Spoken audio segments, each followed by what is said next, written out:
on his way out, Biden issued so many pardons. You can look at like the list of how many people each president had pardoned. And in the modern era, I believe Obama was kind of towards the top, like 1,900 pardons or something like that.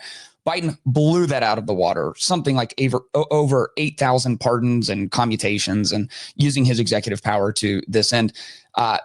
Now, on his way out, he had some very interesting use of the pardon power. It started with his son, Hunter, where he just kind of gave a pardon, not based on a specific crime, but it's like, hey, you know, if it just so happens that anything happened between some random date, January 1st, 2014, when he started working overseas, where we were clearing a bunch of cash, all the way up to present day, you know what? Just kind of get out of jail free card for anything and everything. And everyone was kind of like, wow. And so, yeah, interesting. Then on his way out, it was the January 6th committee. It was Mark Milley. It was Anthony Fauci. Now, part of this is when no one has been like even accused of a crime, or at least not convicted of a crime, and you give them pardons, part of the issue is you're just almost making them guilty, whether they're guilty or not. Like, it seems like an admission of guilt. And when Trump was outgoing from his first term, this is exactly what the Congress said. This is exactly what the media said, that if he gives any preemptive pardons, it is automatically an admission of guilt. And so are we going to use equal scales and measures here? Then, in the waning hours of his presidency, Biden also gave preemptive pardons to, you know, for all intents and purposes, every member of his family who could plausibly be held liable for anything over the last 10 or so years. And the rhetoric is, we were so afraid that Trump was going to come in and, you know, like use the Department of Justice to go after a former president, that we had to do this in order to just move on and heal. And so, you know what, fair enough. However, whatever high ground the left may have had was completely erased by these moves, and Trump came in, and Trump has also been leveraging the pardon power.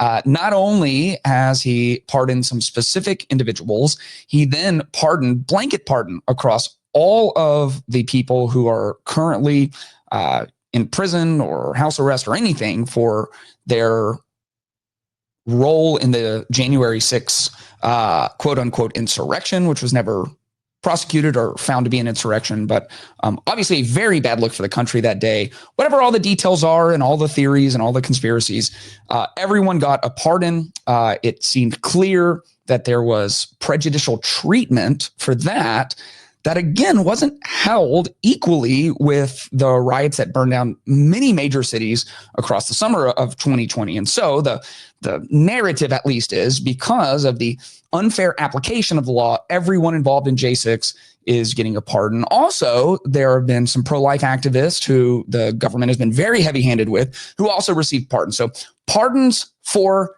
everyone. And I'm over here like, hey, where's mine? You know, there was that time in 2009 where I got turned around in Austin and I went down the one-way street, but like the wrong way, down a one-way street. And I mean, for like a mile and a half. So I'm just going, hey, how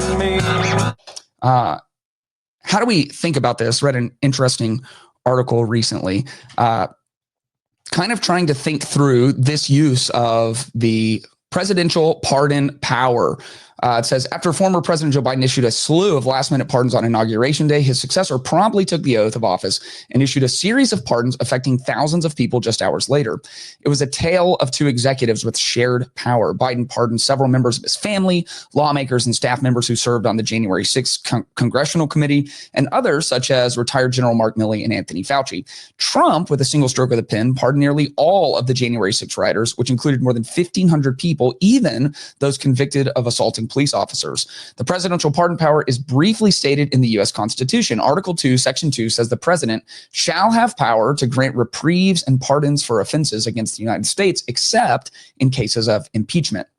Dan Ehrman, director of the Law and Public Policy minor at Northeastern University, who teaches courses on the Supreme Court, says the pardon power is a remarkable tool of executive authority, one with very few limits on the way it can be used. The pardon power happens to be one of those presidential powers that is basically unreviewable, Ehrman says.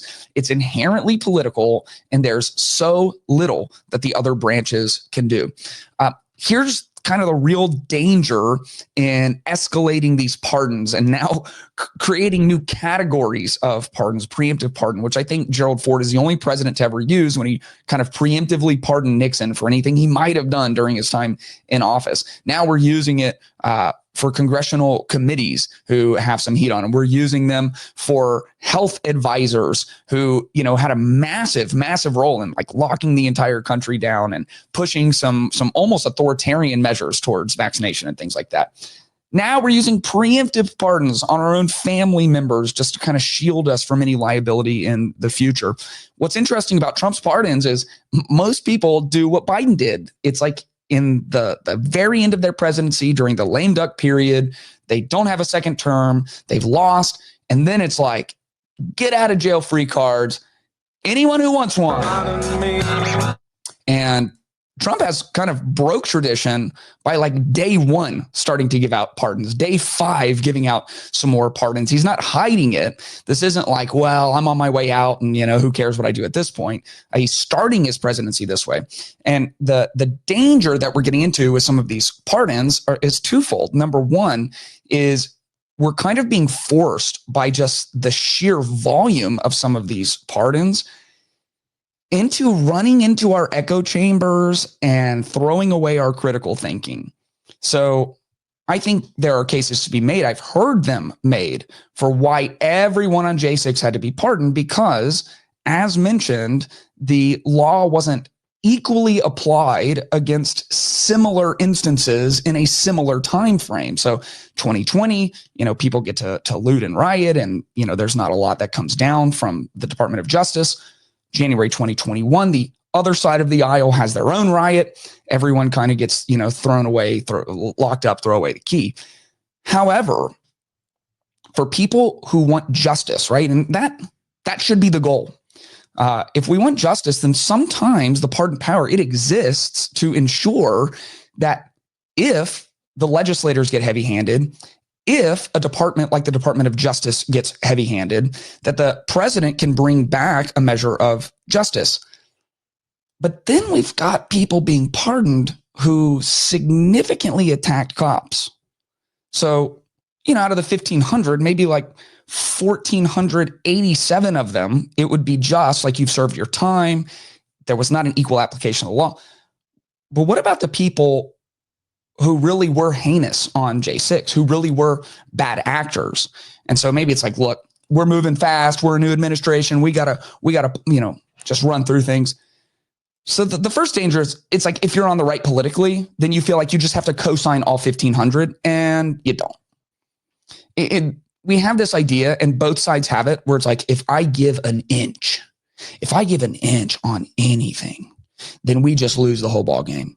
Hey, that's not true.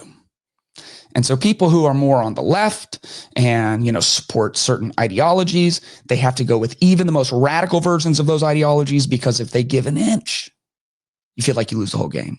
People on the right, you have your ideologies and you feel like even the craziest parts of it, you can't say, yeah, I'm actually a little bit uncomfortable. Like the pardons, I think in general, they're good, but the guy who like tased a cop, I don't feel like it's wise that he just like walks without really careful consideration.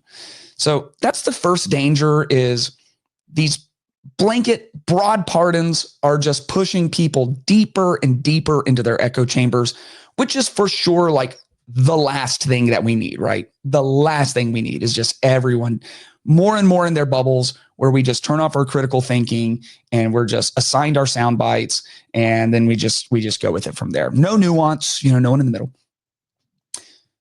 The second danger is obviously the danger of precedent. And so if one president on their way out pardons their entire family, the incentive structure then is for the next president on his way out to pardon his entire family. And one of the things that I genuinely appreciate about the model of governance that we have at the federal level is just the high level of checks and balances. And the framers, they did this on purpose because they just had enough examples throughout history of the different ways that governments can get like out of weight with one part of the government kind of sabotaging the rest. And that can lead to authoritarianism, that can lead to fascism, that can lead to communism, that can lead to just oppression and all of the things they wanted to avoid in this new experiment. And so one of the things they did is it's like all these different checks and balances. And that is, for all intents and purposes, part of what the pardon power is if, some part of the government, some branch or some department is heavy-handed, then, the president can just decide. Okay, last time. That was last time.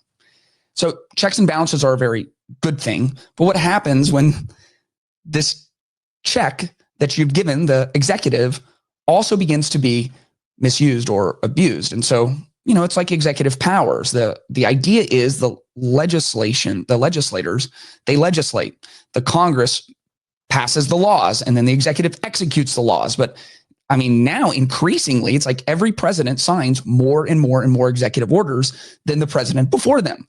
And so as soon as you start that precedent, people will follow it. And what are we seeing? It's like Obama said, all I need to run the country is a phone and a pen, right? Executive orders. And so Trump comes in, a lot of executive orders, and half of them are just to reverse the last guy's. Biden comes in, even more executive orders. Half of them are to reverse Trump's.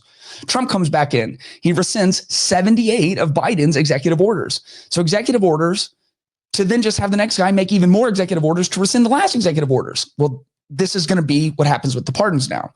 The pardons are going to become increasingly partisan. They're going to become increasingly self-protective.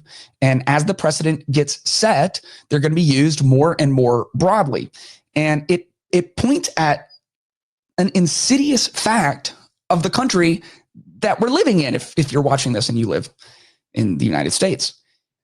And that is the corruption within our justice system.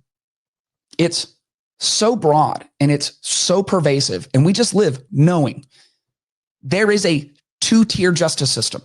And we've known that for a very long time. It's like no one famous ever gets truly in trouble for anything. We know that. And if you get in trouble for the same thing, you're going to jail. You're going to go to prison, dude, because you're not Charlie Sheen. Wow. So we've already known that. So you have it on two tiers, but it's also bifurcating left and right politically. So it's both two-tier and partisan. And that can't hold forever. And the president doesn't have the scope or the insight to just fix the justice system via pardons alone. And so I think we have to get back to an understanding of what justice is. And part of how you do that is you have to get unentrenched.